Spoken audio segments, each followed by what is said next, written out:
Ang susunod na dula na inyong maririnig ay hatid sa inyo ng MBC DZRH. Hukumang Pantahanan. Hukumang Pantahanan. Mga kasong tunay at totoong nagaganap sa pang-araw-araw nating pakikibaka sa masalimuot at mapagbirong kapalaran. Magsisilbing tagapagpaalala upang makaiwas sa mga krimen at kaguluhan. Tatayong bantayog na magpapatatag sa kalooban ng bawat nilalang.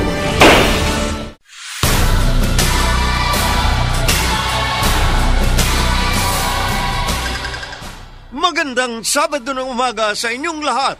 Ngayong araw, hahatiran namin kayo ng isang naibang dula na inaasahan naming makapagbibigay sa inyo ng impormasyon at kaukulang kaalaman pagdating sa mga nababasa ninyo sa pahayagan, narinig sa radyo at napapanood sa telebisyon. Mga usaping dapat lamang magkaroon ng tamang gabay, katulad ng usaping pwede bang kasuhan ang asawang nangaliwa sa ibang bansa, dito sa Hukumang Pantahanan.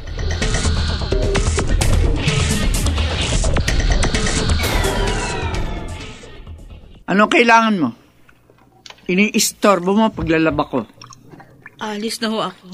Saan ka naman pupunta? Sasama na ako kay Jerome. Ano sabi mo? Nagpakasal na kaming dalawa sa West. Sorry, Ma. Pero kailangan ko nang sumama sa asawa ko. Ganon O, di sige, umalis ka. Pero siguruhin mo lang na huwag ka nang babalik dito. Dahil kahit nalubod ka pa at magmakaawa sa akin, hindi na kita tatanggapin. Tinatakwil na kita bilang anak ko. Huwag ka na malungkot, mahal. Siyempre, di ko maiwasang malungkot, Jerome. Sino ba naman ang mag-aakalang magdidesisyon si Mama na itakwil niya ako bilang anak? Huwag mo nang alalahanin yun. Naniniwala naman akong darating ang panahon. Matatanggap din niya tayo. Tsaka wala na rin siya magagawa. Kasal na tayong dalawa. Basta, promise ko sa'yo, gagawin ko ang lahat para magustuhan ako ng mama mo. Hindi ako susuko hanggat hindi ko siya napapaamo, ha? Ilabas mo na kasi yung charms mo. Hindi yung pinatatagal mo pa, ayan tuloy. Siya nga pala. Nagustuhan mo ba ang bahay na tinitirhan natin? Oo naman. Ayos nga ito para sa ating dalawa eh. Total, wala pa naman tayong anak. Di bale. Kapag nakaluwag-luwag na tayo, bibili tayo ng mas malaking bahay. Kaya ngayon pa lang, nagsumikap na ako sa trabaho para ma-promote ako. Para naman malaking perang maipon natin. Ano kaya kung magtrabaho na rin ako? Ano sa palagay mo? Shy, kaya naman kitang buhayin eh. Mas maganda kung ikaw ang mamamahala sa bahay natin. Paano na lang kapag nagkaroon tayo ng anak? Wala pa naman tayong anak. Ayoko napapagod ang asawa ko sa trabaho. Kaya ko to. Okay. Kung talagang ayaw mo kong pagtrabahuin, o di, sige. Siguro, mag-online business na lang ako. Para di naman makatulong ako sa'yo. Maganda yan. Mas mabuti nga kung mag-online business ka na lang muna. Mag-seller ka ng mga bagay na in ngayon. Bibigyan kita ng pampuhunan mo. Wow, sige. Basta makakaasa ka sa akin. Hindi ako magiging pabigat sa'yo.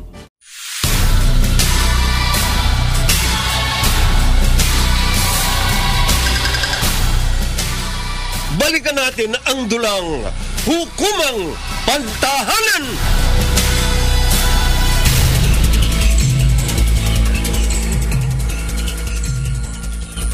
Jerome? Busy ka? Hindi naman. Bakit? Pwede tayong mag-usap ngayon. Tungkol saan? Gusto ko kasing makatulong sa'yo. Ikaw lang kasi nagtatrabaho sa atin eh. Ayoko naman yung maging palamunin mo lang. Alam mo, Shy, papayagan naman kitang magtrabaho. Talaga? Kahit sa ibang bansa ako magtrabaho? Ha? Bakit sa malayo ka pa magtatrabaho kung pwede naman dito? Kasi merong inaalok na trabaho sa akin yung recruiter na si Aling Tess. Waitress sa Dubai. Malaki yung sahod. Ay, sayang naman yung opportunity kung palalagpasin ko yun. Ang tanong, kaya mo ba? Oo naman, kaya ko. Bakit ano naman akala mo sa akin? Nag-aalala lang ako sa'yo. Lalo na sa kaligtasan mo doon. Ayoko matulad ka sa tita ko na napariwara nung magtrabaho sa Middle East. Iba ang ugali ng mga Arabo. Siguro naman hindi lahat ng Arabo. Malulupit na amo. Sige, bahala ka. Hindi kita pipigilan. Basta siya kapag nandun ka na, huwag mong kalilimutan. At tuloy pa rin ang communication natin, ha? Oo. At saka alam mo, dapat magtiwala din tayo sa isa't isa. Ay, kailangan ko pala ng tulong mo. Lalo na sa mga gagastusin kong requirements, tsaka placement fee. Matutulungan mo ba ako? Dito sa Alcobar Restaurant, halos lahat Filipino ang mga tauhan. Maliban lang sa head chef at sa manager. Huwag ka mag-alala, mababait ang mga tao dito. Ay, Fatima, yung magiging boss ko, mabait ba? Ay, oo! Napakabait ni Sir Omar. Gentleman. At saka, binata. And take note, ang gwapo niya. Kamukha ni Ian Veneracion. Talaga? Oo! Ay, speaking of, nandito na tayo sa tapat ng office ni Sir Omar. Kanina ka pa hinihintay nun. Ay. Teka lang, ha? Sir Omar! Come in. Sir, our newly hired service crew has arrived. Let her in. Halika na, Shai. Pasok ka. Good afternoon, sir. Good afternoon. So, you're Shai Ongpauko? Yes po. Ay, sir. I'm Omar Rahimli, the branch manager of Alcobar Restaurant. Very nice to meet you, Shai. Me too. Naku, Fatima. Bakit? Nakakahiya naman kay Sir Omar na kunin ko yung advance na sweldo. Ano ka ba? Huwag kang mahiya kay Sir Omar. Sabihin mo lang, kailangan ng asawa mo yung pera ngayon. Pero kasi Shai, nagtataka ako kung bakit kailangan mo pang magpadala ng pera sa asawa mo. Samantalang may trabaho naman yun sa Pilipinas. Bakit hindi mo nalang ipunin yung sinusweldo mo dito para sa'yo? Naku, hindi pwede. Marami kaming bayarin sa Pilipinas. At saka kailangan ko talaga tulungan ng asawa ko. Nga pala, I'm sure, ibibigay ka agad ni Sir Omar yung sweldo mo. Lakas ka sa kanya. Mabait lang talaga si Sir sa mga hawak niyang empleyado. Ang sabihin mo, may gusto sa'yo ang manager ng restaurant natin. Kuya, huwag kang gagawa ng chismis dyan. Baka makarating yan kay Sir Omar. Nakakahiya naman sa kanya. Kakahiya? Ako sa'yo. Ay, may tumatawag sa cellphone mo. Patingin. Obo, si Sir Omar pala. Uy, dali-dali, kausapin mo na. Oo. Hello? Hello, Shai. Are you okay? Yes. I'm okay. Really? Yes. Well, I called you because, can I invite you for a dinner tomorrow evening?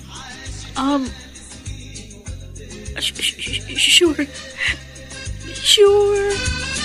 Shai, thanks for being with me tonight.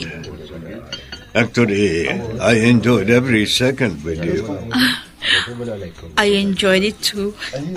And I really appreciate all your efforts for making me happy. Thank you, Omar. I'm glad you appreciate it. Oh, by the way, I have something for you. Oh, Here. Take it. what is this? Oh, just open it. I'm sure you will like it. You always surprise me. Okay, I'll open it. Oh my God. Gold necklace? And what are these stones? Diamonds? Yeah, gold necklace with diamonds in it. Oh, Shy, that necklace is so precious. Just like you. oh, That's why I bought it at a nearby store. oh. Do you like it? Yes, I like it. So beautiful. Thank you, Omar. Wait. Let me put it on you. Okay. There you are. Oh, Shy, you're so beautiful with that necklace.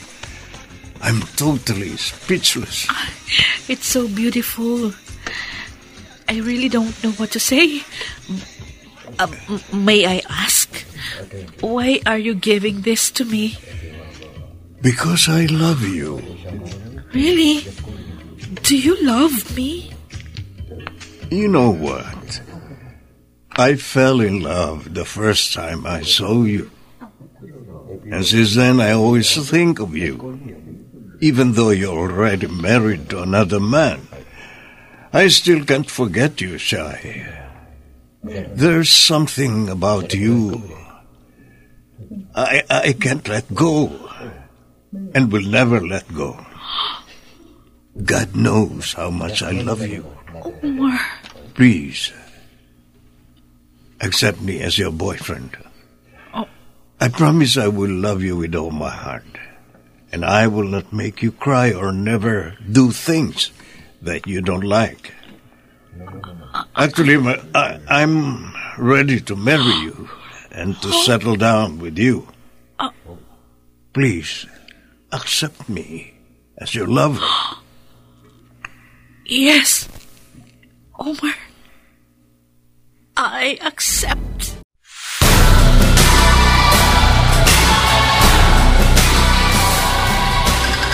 Mga kaibigan, narito si Attorney Rina Seco upang magbigay ng karagdagang kaalaman tungkol sa usaping pwede bang kasuhan ang asawang nangaliwa sa ibang bansa. Ang pakikipagtalik po ng isang babaeng may asawa sa ibang lalaki ay krimen na tinatawag na adultery.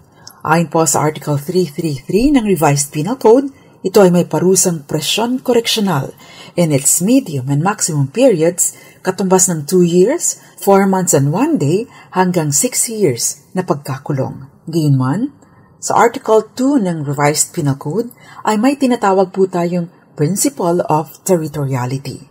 And based on that principle, penal laws of the country have force and effect only within its territory.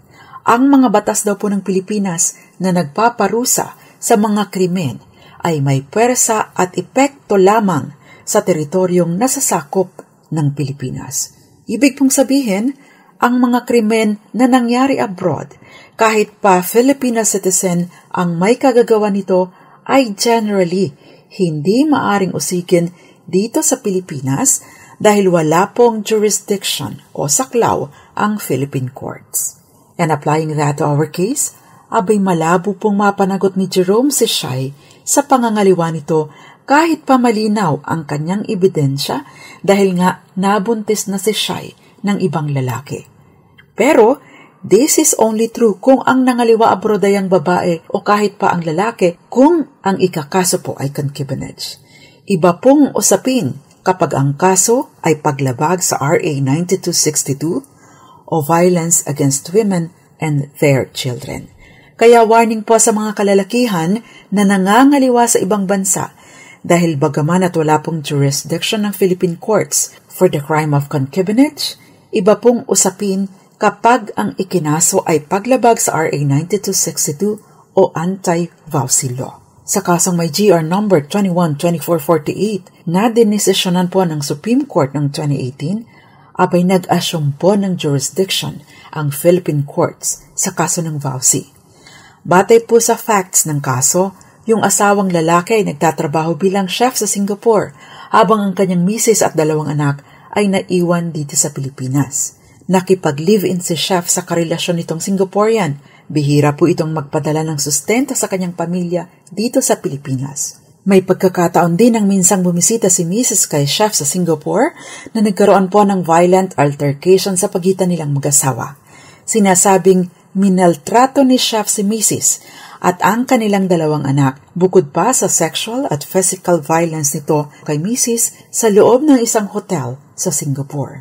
Dahil sa mga pangyayaring ito, inihabla po ni Mrs. ang kanyang mister dito sa Pilipinas kahit pa ang pangangaliwa, maging ang physical at sexual abuses ay nangyari sa ibang bansa. Ipiniliwanag po ng Supreme Court na batay sa Section 7 ng Anti-Vowsy Law, ang kaso ay maaring ma-file kung saan ang isa o higit pang elemento ng vowsy ay nangyari. Ayon po sa Supreme Court, ang ginawa ni Chef, yung asawang lalaki, ay uri po ng psychological violence. At kahit pa nasa ibang bansa si Mister habang ginagawa ito, ang mental o emotional anguish o yung pagdurusa na elemento din ng krimen, bagaman at maaring nag-umpisang naranasan sa Singapore, ay nagpatuloy na maramdaman ng biktima dahil hindi naman ito nawala sa pagbabalik ng pamilya ni Chef sa Pilipinas. Ang sama ng loob at pagdurusa ay personal, kaya dala-dala ito ni Mrs. hanggang sa pag-uwi sa bansa. Dahil dito, sinabi po ng Supreme Court na may sapat na basehan para usikin si Chef dito sa Pilipinas. Kaya paalala po sa mga lalaking kaliweta dyan, bagaman at nasa ibang bansa, ay wala pong lusot sa pananagutan dahil pagbalik sa Pilipinas, baka kulungan na po ang inyong kahantungan. At yan po ang hukumang pangtahanan natin ngayong umaga. Ako po ang panyara ng bayan, Attorney Rina Seco. At muli ninyo akong maririnig at mapapanood din para sa iba't ibang usaping legal sa programang Dos Compañeras, Mondays, Tuesdays, Thursdays, and Fridays, 6:30 hanggang 7:30 ng gabi, dito lang po sa DZRH, DZRH News Television, at iba't ibang social media platforms ng DZRH. Happy long weekend po sa inyong lahat. Maraming salamat, Attorney Rina Seco, sa pagbibigay ng karagdagang kaalaman tungkol sa mga batas na pinairal sa ating bansa.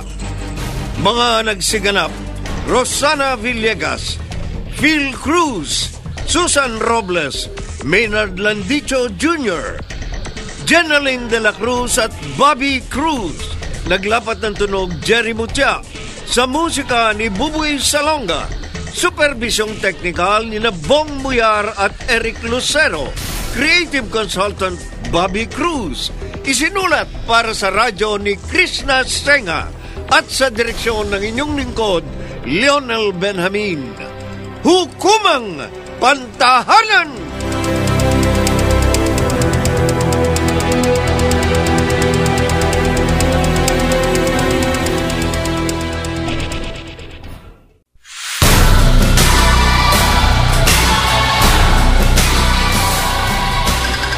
Mga kaibigan, narito si Attorney Rina Seco upang magbigay ng karagdagang kaalaman tungkol sa usaping pwede bang kasuhan ang asawang nangaliwa sa ibang bansa. Ang pakikipagtalik po ng isang babaeng may asawa sa ibang lalaki ay krimen na tinatawag na adultery.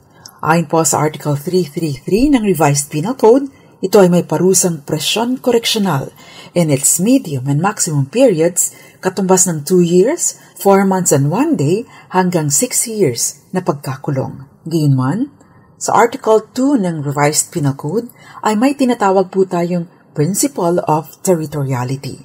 And based on that principle, penal laws of the country have force and effect only within its territory.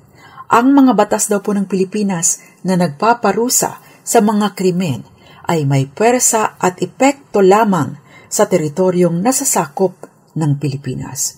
Ibig pong sabihin, ang mga krimen na nangyari abroad, kahit pa Filipino citizen ang may kagagawa nito, ay generally hindi maaring usikin dito sa Pilipinas dahil wala pong jurisdiction o saklaw ang Philippine courts.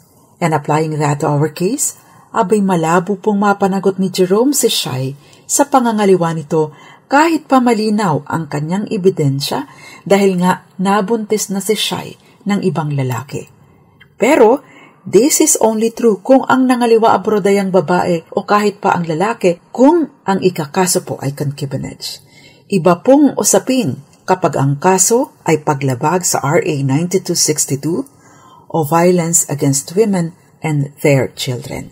Kaya warning po sa mga kalalakihan na nangangaliwa sa ibang bansa dahil bagaman at wala pong jurisdiction ng Philippine courts for the crime of concubinage, iba pong usapin kapag ang ikinaso ay paglabag sa RA 9262 o anti-vowsy law. Sa kasong may GR number 21-2448 na dinesisyonan po ng Supreme Court noong 2018, abay nag-asyong po ng jurisdiction ang Philippine courts sa kaso ng vowsy. Batay po sa facts ng kaso, yung asawang lalaki ay nagtatrabaho bilang chef sa Singapore habang ang kanyang misis at 2 anak ay naiwan dito sa Pilipinas. Nakipag-live-in si chef sa karelasyon nitong Singaporean. Bihira po itong magpadala ng sustento sa kanyang pamilya dito sa Pilipinas. May pagkakataon din ang minsang bumisita si Mrs. kay chef sa Singapore na nagkaroon po ng violent altercation sa pagitan nilang mag-asawa. Sinasabing minaltrato ni chef si Mrs. at ang kanilang 2 anak, bukod pa sa sexual at physical violence nito kay Mrs. sa loob ng isang hotel sa Singapore. Dahil sa mga pangyayaring ito, inihabla po ni Mrs. ang kanyang mister dito sa Pilipinas kahit pa ang pangangaliwa, maging ang physical at sexual abuses ay nangyari sa ibang bansa. Ipiniliwanag po ng Supreme Court na batay sa Section 7 ng Anti-Vowsy Law, ang kaso ay maaring ma-file kung saan ang isa o higit pang elemento ng vowsy ay nangyari. Ayon po sa Supreme Court, ang ginawa ni chef, yung asawang lalaki, ay uri po ng psychological violence. At kahit pa nasa ibang bansa si mister habang ginagawa ito, ang mental o emotional anguish o yung pagdurusa na elemento din ng krimen, bagaman at maaring nag-umpisang naranasan sa Singapore, ay nagpatuloy na maramdaman ng biktima dahil hindi naman ito nawala sa pagbabalik ng pamilya ni chef sa Pilipinas. Ang sama ng loob at pagdurusa ay personal, kaya dala-dala ito ni Mrs. hanggang sa pag-uwi sa bansa. Dahil dito, sinabi po ng Supreme Court na may sapat na basehan para usikin si chef dito sa Pilipinas. Kaya paalala po sa mga lalaking kaliweta dyan, bagaman at nasa ibang bansa, ay wala pong lusot sa pananagutan dahil pagbalik sa Pilipinas, baka kulungan na po ang inyong kahantungan. At yan po ang hukumang pangtahanan natin ngayong umaga. Ako po ang panyara ng bayan, Attorney Rina Seco. At muli ninyo akong maririnig at mapapanood din para sa iba't ibang usaping legal sa programang Dos Compañeras, Mondays, Tuesdays, Thursdays, and Fridays, 6:30 hanggang 7:30 ng gabi. Dito lang po sa DZRH, DZRH News Television, at iba't ibang social media platforms ng DZRH. Happy long weekend po sa inyong lahat. Maraming salamat, Attorney Rina Seco, sa pagbibigay ng karagdagang kaalaman tungkol sa mga batas na pinairal sa ating bansa. Mga nagsiganap, Rosana Villegas, Phil Cruz, Susan Robles, Maynard Landicho Jr., Jenaline de la Cruz at Bobby Cruz. Naglapat ng tunog Jerry Mutia. Sa musika ni Buboy Salonga. Supervisyong teknikal ni Bong Muyar at Eric Lucero. Creative consultant Bobby Cruz. Isinulat para sa radyo ni Krishna Senga. At sa direksyon ng inyong lingkod, Lionel Benjamin. Hukumang Pantahanan!